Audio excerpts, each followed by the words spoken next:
الشيطان الرجيم بسم الله الرحمن الرحيم أفتطمعون أن يؤمنوا لكم وقد كان فريق منهم يسمعون كلام الله ثم يحرفونه من بعد ما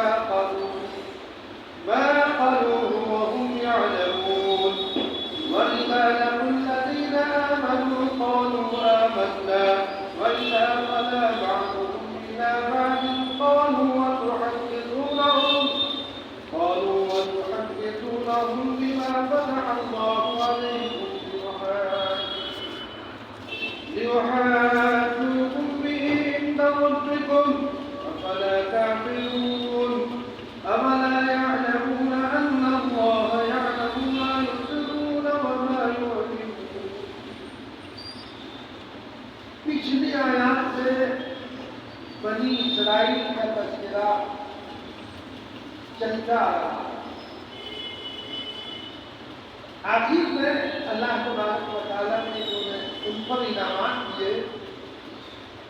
ان انعامات کا تقاضا یہ تھا کہ یہ اسلام میں داخل ہو جاتے ہیں, اسلام کو قبول کر لیتے, مگر اس کی شقاوت قلبی کا حال یہ ہے. اس سے گزشتہ سبق میں بتایا گیا تھا کہ ان کی شقاوت قلبی کا حال یہ کہ پتھر سے بھی زیادہ سخت, یعنی پتھر سے بھی فائدہ ہوتا ہے. 3 قسم پتھروں کی بتائی تھی پیچھے گزری, چشمے پھوٹ جاتے ہیں جو اللہ کے خوف سے اوپر سے لڑک کر پڑتے ہیں, یعنی ان میں بھی حس اور ادراک ہے, لیکن یہ ایسے ان کے دل سخت ہو چکے ہیں کہ یہ اسلام کی طرف راغب نہیں ہوتے اور اسلام کو قبول کرنے کے لیے تیار نہیں.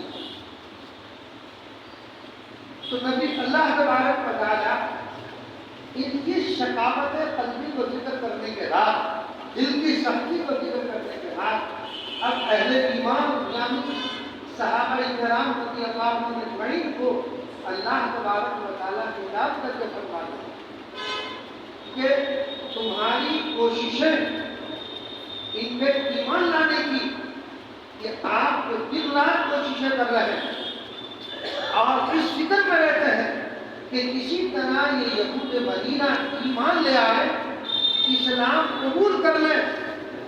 چنانچہ اسی بات کو اللہ تبارک و تعالیٰ نے بیان فرمایا, افتطمعون ان یؤمنوا لکم, اے مسلمانوں, یہ جو سارے قصے ماضی میں بیان کیے گئے پچھلے اسباق میں, یہ قصے سن کر اب بھی تم توقع رکھتے ہو کہ یہودی تمہارے کہنے سے ایمان لے آئے؟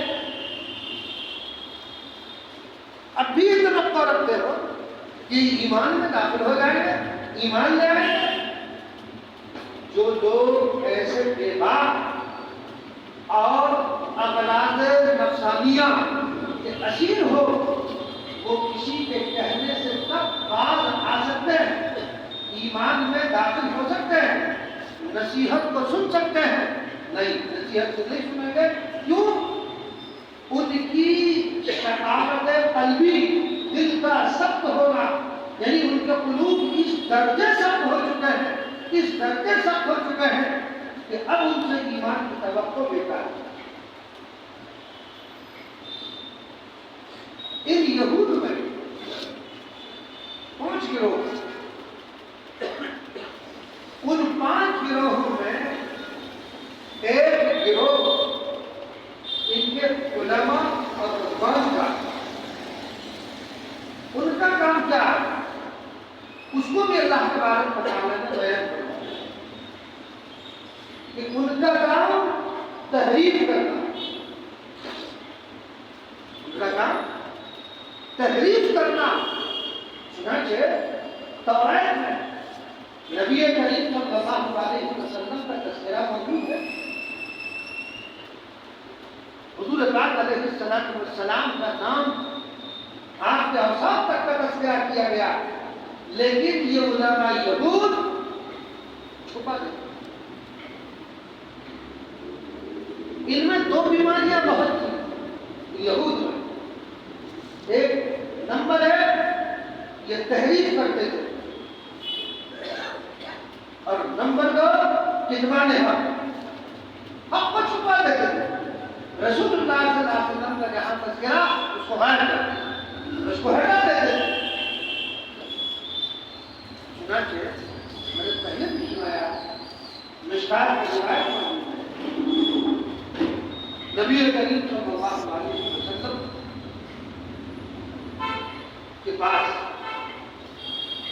ایک یہودی عورت لے کر آیا تو بولنا شروع کیا.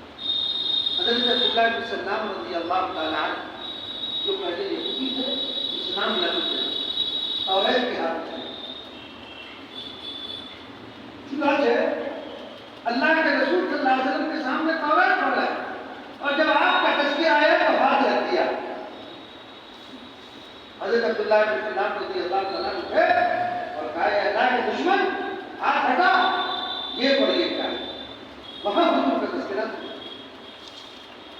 وہاں اس کو چھپا رہا. کیا تمہارے چھپانے سے چھپ جائے گا؟ اس کا مطلب یہ ہوا کہ تم توریت کو بھی نہیں مانتے.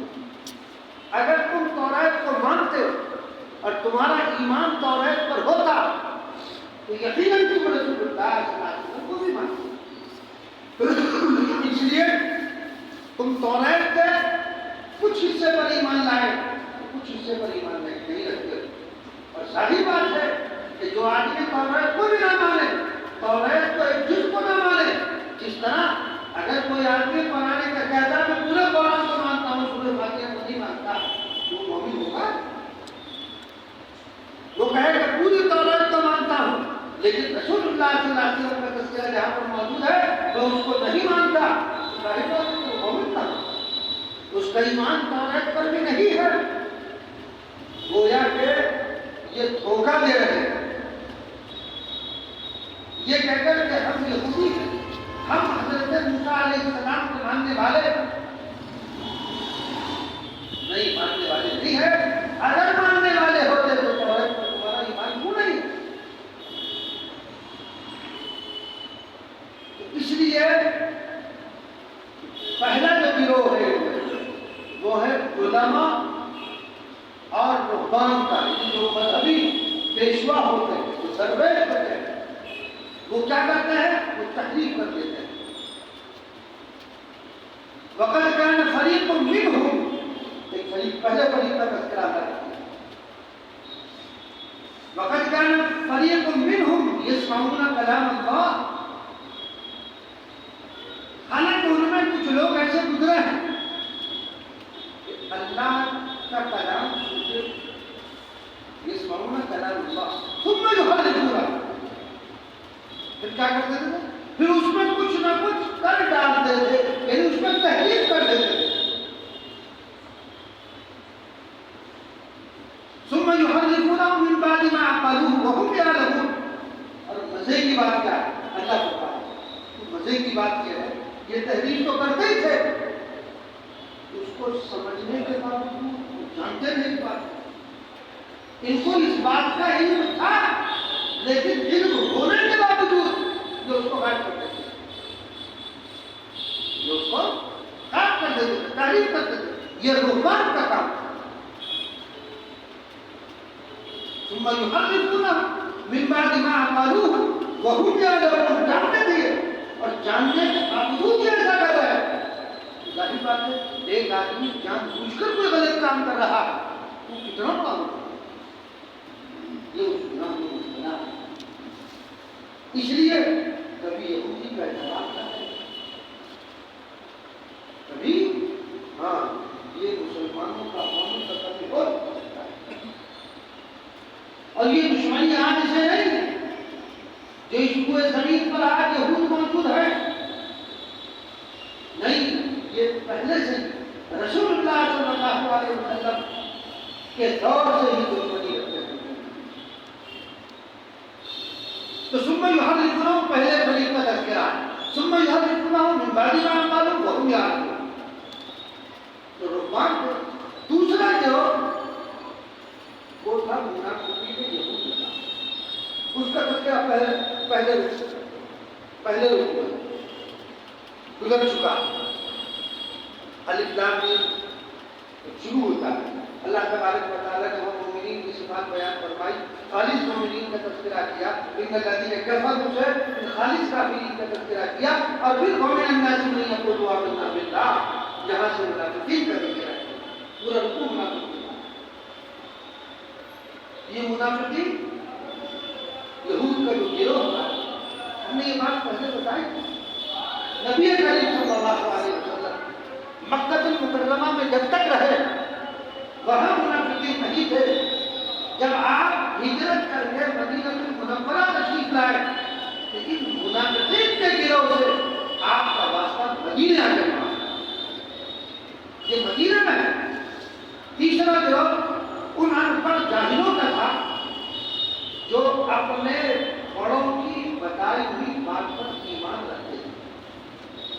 جو ان کے بڑوں نے بتا دیا تو ہمارے بڑوں نے بتا دیا, جگاتے ہو کہ ہمارے بڑوں نے کہہ دیا, کوئی کچھ بھی کہتا ہے ہمیں ماننا نہیں ہے. ربی شریعت کیا کہتی شریعت سن لو, کبھی شریعت کچھ بھی کہے, بڑوں نے کہہ دیا یہ بات ہمارے بڑوں کی ہے. یہ تو یہود کی خصلت ہے, یہود کی خصلت ہے یہ, تو بڑوں نے کہہ دیا. تو بڑے کون ہیں؟ بڑے قرآن سے بڑے ہیں, حدیث سے بڑے ہیں, اجماع قیاس ہے, اجماع صحابہ.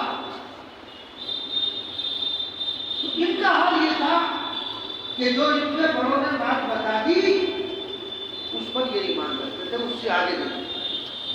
چوتھا گروہ علماء یہود کا تھا جو تحریری طور پر اپنی دینی کتاب توریت میں تحریر کرتے تھے. تحریری طور پر, ایک تو زبانی طور پر کیا, تحریری طور پر آپ صلی اللہ علیہ وسلم کا رستہ کو حذف کر دیا, اس کو نکال دیا, کاٹ دیا. اور پانچواں گروہ عوام یہود کا تھا جن کو اپنے آبا اور اجداد پر ناز تھا کہ وہ ہم کو خدا سے بخش والے گے. ہم تو نبی کی اولاد جنت ہماری, نبی کی اولاد جنت ہماری. تو پہلے گروہ کا ذکر ہو گیا. وَقَدْ كَانَ فَرِيقٌ مِّنْهُمْ يَسْمَعُونَ كَلَامَ اللَّهِ ثُمَّ يُحَرِّفُونَهُ مِن بَعْدِ مَا عَقَلُوهُ وَهُمْ يَعْلَمُونَ. اس میں انہوں نے تحریف کی. چنانچہ میں نے واقعہ سنایا تھا کہ موسیٰ علیہ السلام کوہ طور پر جن افراد کو لے کر کے گئے تھے, اور جب وہ واپس آئے تھے تو انہوں نے کیا کہا تھا؟ انہوں نے کہا تھا کہ کتاب کو ادا کیا تھا, لیکن یہ بھی کہا تھا, یہ اپنی طرف سے ادا, یہ بھی کہا تھا کہ جس پر عمل کرنا آسان ہو کر کے وقت ہو گیا. یہ اللہ کا حکم نہیں تھا, یہ اللہ نے نہیں کہا تھا کہ یہ ایسی قوم کہ جو اللہ کے کلام کو تحریف کر دے, جو اللہ کے کلام میں نبی کریم صلی اللہ علیہ وسلم کا تذکرہ موجود ہے اس کو حذف کر دے یا چھپا دے. ان سے کیا توقع رکھی جا سکتی ہے کہ یہ آپ کی بات کو مان لیں گے؟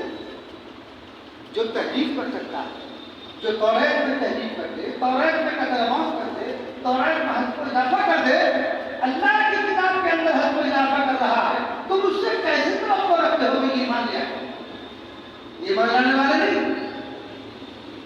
دوسرے گروہ یعنی کہ یہود کی جو خباثت ہے اس کا اظہار فرمایا جاتا ہے. وہ کیا ہے؟ وَإِذَا لَقُوا الَّذِينَ آمَنُوا قَالُوا آمَنَّا. یہ ہے ان کی خباثت یہود کی. کیا جب ملتے ہیں مسلمانوں سے تو کہتے ہیں ہم تو ایمان لیا ہے, ہم ایمان لیا ہے, حالانکہ ایمان لے کر نہیں آئے ہیں. آگے کیا کہا؟ وَإِذَا خَلَا بَعْضُهُمْ إِلَىٰ بَعْضٍ قَالُوا أَتُحَدِّثُونَهُمْ بِمَا فَتَحَ اللَّهُ عَلَيْكُمْ لِيُحَاجُّوكُمْ بِهِ عِندَ رَبِّكُمْ أَفَلَا تَعْقِلُونَ. شروع میں گزرا تھا وَإِذَا لَقُوا الَّذِينَ آمَنُوا قَالُوا آمَنَّا وَإِذَا خَلَوْا إِلَىٰ شَيَاطِينِهِمْ. اپنا یہ کیا کہتے ہیں کہ صحابہ سے مل کے کہتے ہیں ایمان لیا تو مومن ہے, مسلمان ہے. کیوں؟ یہ دیکھتے ہیں مسلمانوں کا دبدبا ہو رہا ہے, مسلمانوں کو عروج ہو رہا ہے, تو کہتے ہیں ہم تو تمہارے ساتھ ہیں.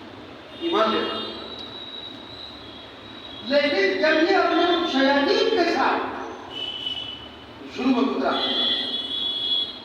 وَإِذَا خَلَوْا إِلَىٰ شَيَاطِينِهِمْ، میں نے بتایا تھا کہ شیاطین سے مراد وہ رؤسائے کفار قریش ہے کہ جب یہ اپنے شیاطین کے ساتھ تنہائی اختیار کرتے خلوت کرتے تو کیا کرتے تھے کہ ہم لوگ کے ساتھ نہیں ہے انما مستهزئون، ہم تم کو مذاق اڑانے کے لیے، ہم کو ایمان تھوڑے لے کر آئے ان کی باتوں کو دینے کے لیے. گویا کہ جاسوسی بھی ان کا پیشہ اور جاسوسی میں بڑے ماہر، جاسوسی میں یہود جاسوسی میں بڑا ماہر. لیکن صلاح الدین ایوبی علیہ الرحمہ کے بعد جو جاسوسی کا فن تھا ان کے بعد جو جاسوسی کی پوری کمپنی تھی ایسا جاسوسی کا نظام نہیں تھا. لیکن بہرحال جاسوسی میں بڑے آگے ہوتے ہیں. منافقت ان کے اندر چکا ہے. یہ آپ میں رہنے ملے جلے رہنے اور آپ کو پتہ نہیں چلے گا کہ یہ فلاں جاسوسی کرتے ہیں. تو کیا کریں صحابہ سے کیا کریں وَإِذَا لَقُوا الَّذِينَ آمَنُوا قَالُوا آمَنَّا وَإِذَا خَلَا بَعْضُهُمْ إِلَىٰ بَعْضٍ قَالُوا أَتُحَدِّثُونَهُم بِمَا فَتَحَ اللَّهُ عَلَيْكُمْ لِيُحَاجُّوكُم بِهِ عِندَ رَبِّكُمْ أَفَلَا تَعْقِلُونَ. اور جب ملتے ہیں منافقین یہود، منافقین یہود کس سے ملتے ہیں؟ مسلمانوں سے. تو ان سے کہتے ہیں ہم بھی مان لیا ہے. اور جب تنہائی میں جاتے ہیں بعض منافق یہودی دوسرے اعلانیہ یہودیوں کے پاس تو ان سے ان کے ہم مذہب اور ہم مشرق ہونے کو گزری کہ نہیں ہم کو مانتا ہم ان کے ساتھ ہیں. اس وقت وہ دوسرے یہودی ان سے کہتے ہیں اس لیے کیا کرتے ہو تو مسلمانوں کی خوشامد کرتے ہو تو وہ باتیں بتلاتے ہیں جو ان کے مفید مذہب اللہ نے توریت میں بیان کی ان کو وہ باتیں نہ بتلا. تو کون سی بات کوئی بات موجود ہے تو بتلاتے ہو اپنے گھر کی بات اپنے راز ان کو کیوں دیتے ہو؟ ان کے راز لو اپنے راز مت دو. ان کی باتیں لو اپنے راز مت دو. تو اس آیت میں اللہ تعالیٰ یہود کی منافقت کا ذکر کرتا ہے. دیکھو ان یہودیوں کی منافقت کا تذکرہ بہت پیچھے سے چلا رہا ہے کہ کتنا بڑا منافق اور کتنا بڑا غدار ہے. کیونکہ مسلمان بیچارہ جلدی سے اعتماد کر دیتا ہے یہ میرا خیرخواہ ہے. نہ تمہارا خیرخواہ نہیں ہو سکتا. منافقت اور ایک چیز اور ہے وہ ہے تقیہ شیعوں کے نام کا. وہ کیا ہوتا ان کے یہاں ہوتا ہے. یہود میں جو منافقت ہے وہ آپ کے ساتھ بھی اور ان کے ساتھ بھی اور اپنے ساتھ بھی اور مسلمانوں کے ساتھ بھی یہی حال ہوتا ہے. ہاں ان میں بھی منافقت ہوتی ہے. اور ان کی کتاب کافی میں لکھا ہے لا ایمان لمن لا تقیہ. وہ آدمی مومن نہیں ہے جس میں تقیہ نہ ہو دھوکہ نہ ہو منافقت نہ اختیار کرے وہ مومن ہی نہیں. یہ ان کی کتابوں میں لکھا ہے. اس لیے جلدی سے ان کے چکر نہیں آنے چاہیے یا آپ کو دھوکہ دے کر اور اپنا کام نہیں کرنا. آپ کو دھوکہ دے کر جیسے ابھی جو واقعہ آپ نے دکھایا اس میں مختلف رائے آ رہی ہے. ظاہر بات ہے کہ بغیر ان کی منشا کیسا ہو سکتا ہے؟ بالکل نہیں ہو سکتا. اللہ نے انسان کو دماغ دیا اس دماغ سے سوچے سوالات مختلف پیدا ہوتے ہیں. ایک سوچی سمجھی اسکیم اور سوچی سمجھی سازش جو منافقت ان میں ہے وہی میں.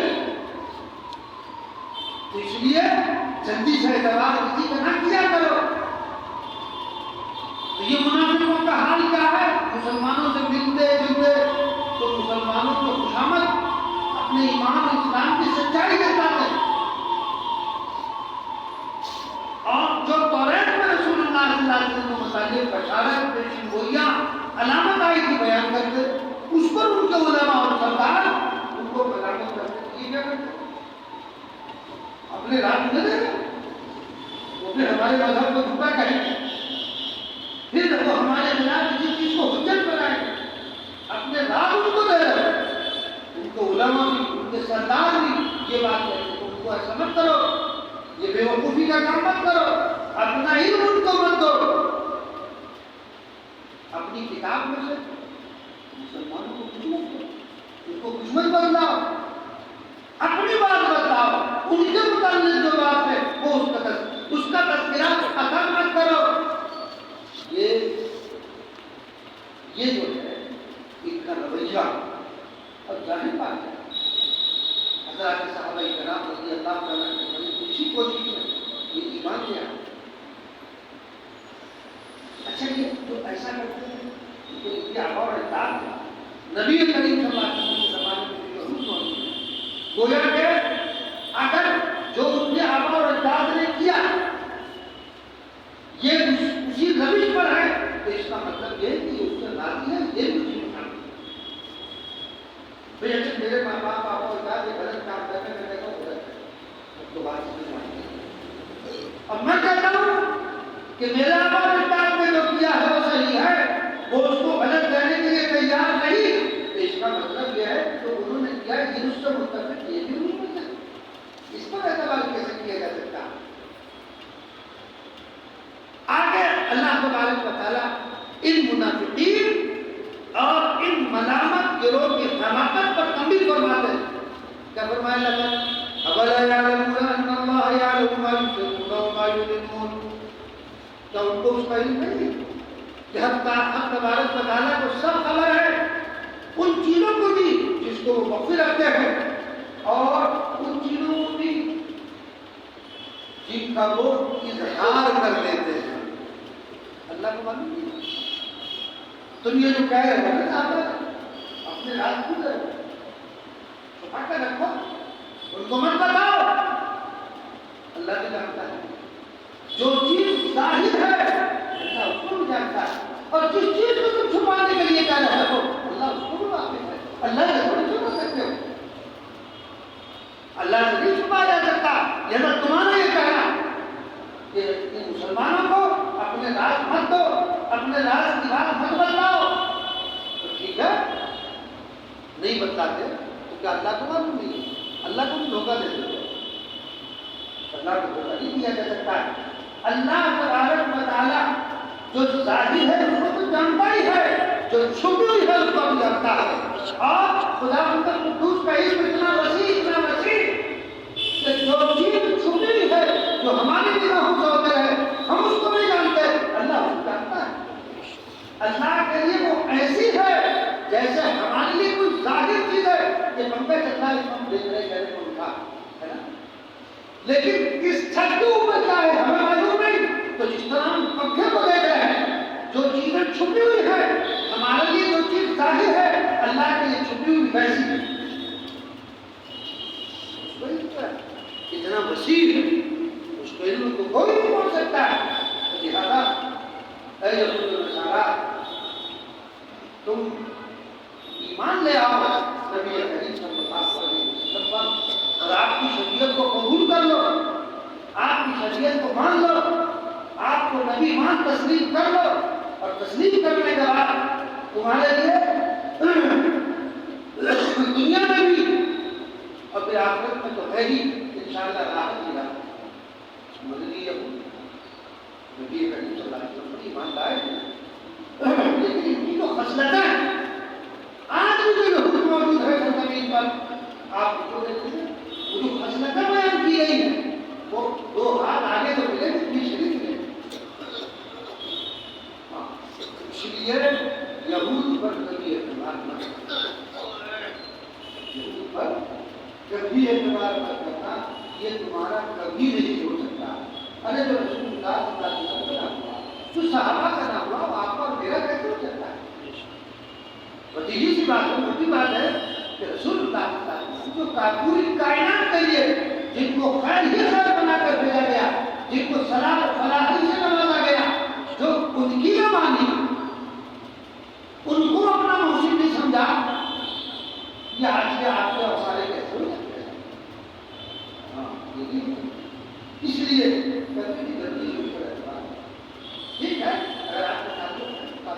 تک رہے. باقی جہاں اعتباریت والی بات ہے, جہاں عقیدت والی بات ہے اور دلی محبت والی بات ہے وہ نہیں ہو سکتی. بہرحال جس چیز کو یہ چھپانا چاہتے ہیں اور جس چیز کو یہ لوگوں کو کہہ رہے ہیں اپنے لوگوں کو, تو ان کو اپنے راہ مت دو, ان کو اپنی باتوں کو مت بتاؤ. تو اللہ تبارک و تعالیٰ سب جانتا ہے. اولا یعلمون ان اللہ یعلم ما یسرون وما یعلنون, کیا ان کو اس کا علم نہیں ہے کہ اللہ کو سب خبر ہے؟ یہ نہیں جانتے, اس بات کو انہیں علم نہیں جانتے, لیکن جانتے اور پوچھ میں شرارت کرتے ہیں, کسی کو نہیں مانتے. ما یسرون وما یعلنون, سوال دیکھیے کتنے ممالکوں کا دباؤ پڑا روکنے کے لیے, بندی کی بات نہیں ہوئی, لیکن کہاں ماننا یہ بمباری ہوتی ماننے کہنے کے باوجود, لیکن پھر نہیں مانتے. یہ لوگ نہیں مانتے. جب انہوں نے اللہ کے رسول کی نہیں مانی, صحابہ کی نہیں مانی, آپ کی بیٹی کیا مان سکتے, آپ کی بیٹی نہیں مان سکتے. اس لیے یہ جس چیز کو چھپا رہے ہیں تو کیا یہ سمجھ رہے ہیں کہ اس کا علم اللہ کو نہیں ہے؟ نہیں. اولا یعلمون ان اللہ یعلم ما یسرون وما یعلنون, حق تعالیٰ کو سب خبر ہے ان چیزوں کے بھی جن کو وہ مخفی رکھتے ہیں, اور ان چیزوں کو بھی جس کا وہ اظہار کرتے ہیں. جو پوشیدہ ہے ان کا بھی اللہ کا ذات علم ہے, جو ظاہر ہے اللہ کو بھی جانتا ہے. اس لیے یہ اللہ کو اللہ تبارک و تعالیٰ ان آیات سے ہمیں بھی سبق حاصل کرنے کی توفیق فرمائے. اللہ تبارک و تعالیٰ ہم سب کو سچا اور پکا مسلمان بن کر زندہ رہنے کی توفیق فرمائے. اللہم صلی علی سیدنا و نبینا مولانا محمد عبدہ و رسولہ ربنا ظلمنا انفسنا وان لم تغفر لنا وترحمنا لنکونن من الخاسرین.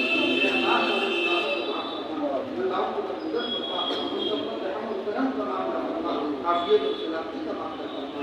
اے اللہ اس وقت جو حالات چلتے ہیں پورے عالم میں, خدا قدوس مسلمانوں پر رحم فرما. اے اللہ ان کی حالت کو مدد فرما. اے اللہ العالمین جہاں جہاں مسلمانوں پر بھی ہو رہا, اے اللہ تو ان کی حفاظت فرما, ان کی عادت فرما, دشمن کو زیر فرما, ان کی اے اللہ تدبیروں کو ناکام فرما دے, انہی پر الٹ دے. اے اللہ انہی پر الٹ دے. الہ العالمین مسلمانوں کو دین پر استقامت نصیب فرما, سنتوں کی اتباع کا شوق اور ذوق پیدا فرما. اللہ ہمیں نمازی بنا دے, مسجدوں میں آنے والا بنا. اللہ نمازوں کا پابند بنا دے. ہر گناہ سے چھوٹا ہو یا بڑا بچنے کی توفیق عنایت فرما. ہر سنت پر عمل کرنے کی توفیق عنایت فرما. ہم نے آپس میں اتحاد اور اتفاق پیدا فرما. نہ اتفاقیوں کا ہماری حفاظت فرما. نبی کریم صلی اللہ علیہ وسلم نے جو خیر کی دعائیں مانگی ان میں ہمارا حصہ تھا فرما.